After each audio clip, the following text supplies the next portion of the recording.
Pemirsa, besok Senin malam, skuad Garuda Muda bersiap bertarung melawan timnas Korea Utara di perempat final Piala Asia U17 2025 di King Abdullah Sports City Stadium, Jeddah, Arab Saudi. Dan untuk mengetahui peluang timnas U17 pada laga esok, kita akan berbincang dengan pengamat sepak bola Opan Lamara. Selamat malam, Bung Opan. Selamat malam, Disa. Apa kabar? Baik, Assalamualaikum. waalaikumsalam, alhamdulillah. Bung Opan, kalau Anda lihat nih bagaimana peluang skuad Garuda Muda untuk menghadapi Korea Utara besok? Ya, harusnya kita lebih optimis ya.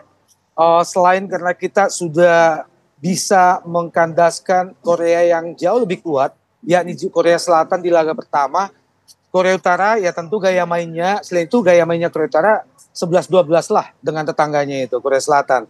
Nah, yang agak menjadi pertanyaan bagi kita bahwa bagaimanapun sepak bola Korea Utara itu selalu menjadi misterius ya, terutama di kelompok umur kekuatan mereka. Tapi paling tidak kita bisa mengintip bagaimana mereka mengarungi turnamen ini di grup mereka sebelumnya. Oleh karena itu kalau kita melihat atau kalau kita membandingkan bagaimana progres, kemudian bagaimana hasil yang sejauh ini diraih oleh kedua tim, maka sekali lagi harusnya kita bisa lebih yakin bahwa kita bisa mengatasi Korea Utara besok malam. Oke, Bung, kalau Anda nilai nih strategi apa sih yang akan paling cocok diterapkan untuk permainan esok? Ya, bermain sebagaimana permainan kita, tapi untuk menghadapi Korea Utara mungkin sepertinya Coach Nova akan mencoba untuk menerapkan strategi yang sama saat kita menghadapi Korea Selatan. Seperti yang saya sampaikan di awal tadi bahwa gaya permainan mereka sama, 11-12, kemudian agak misterius untuk bisa membaca walaupun mereka juga setelah mengarungi 3 pertandingan sebelumnya, tapi kalau kita memperhatikan bagaimana pola permainan mereka, maka benar-benar semangat sebagai pemain Korea itu tidak luntur, ya. Kemudian speed, runnya, powernya juga, dan yang agak mencengangkan adalah pola permainan yang mereka terapkan di 3 pertandingan sebelumnya adalah permainan yang bagaimana agak berbeda dari satu laga ke laga yang lain, terutama saat mereka membutuhkan kepastian lolos ke perempat final ini, per-8 final ini. Nah, sementara untuk Indonesia paling pas adalah saat kita menerapkan strategi yang sama saat menghadapi Korea Selatan, karena kita nggak boleh gegabah kali ini. Artinya apa? Ini kan sudah memasuki babak sistem gugur. Kemudian kita membutuhkan untuk terus melanjutkan misi ini, terus memberikan kejutan demi kejutan.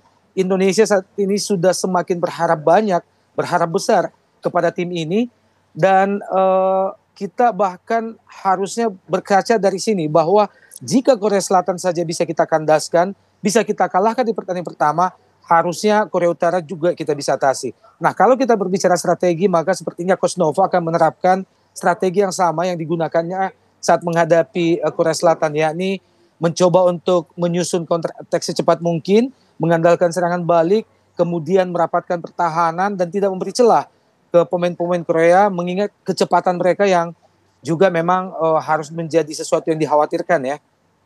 Baik, Bung Opan, terakhir Bung, Ya. apa sih yang harus diwaspadai oleh timnas U17 ini untuk melawan Korea Utara besok? Ya, permainan mereka yang konsisten. Kemudian kecepatan kedua sayap mereka, terutama dalam melakukan counter attack. Kemudian organisasi permainan juga sangat rapi ya.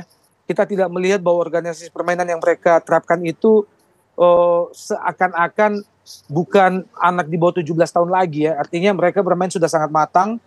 Kemudian mereka bermain sangat efektif ya.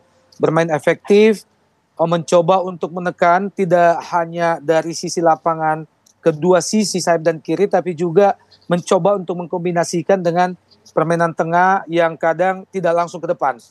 Nah, ini yang harus kita antisipasi. Bagaimana pergerakan pemain mereka tanpa bola itu juga sangat sulit untuk diantisipasi lawan dalam pertandingan mereka sebelumnya. Kemudian kemampuan mereka dalam one on one ya, senantiasa bisa memenangkan perebutan bola 1-1. Mereka sangat tangguh. Jadi speed dan power mereka juga luar biasa. Baik, terima kasih banyak Bung Opan telah bergabung di Kabar Utama malam hari ini. Tentunya kita berharap Indonesia akan menang esok hari. Selamat malam, Bung. Amin, harusnya Garuda bisa. Sama-sama. Terima kasih.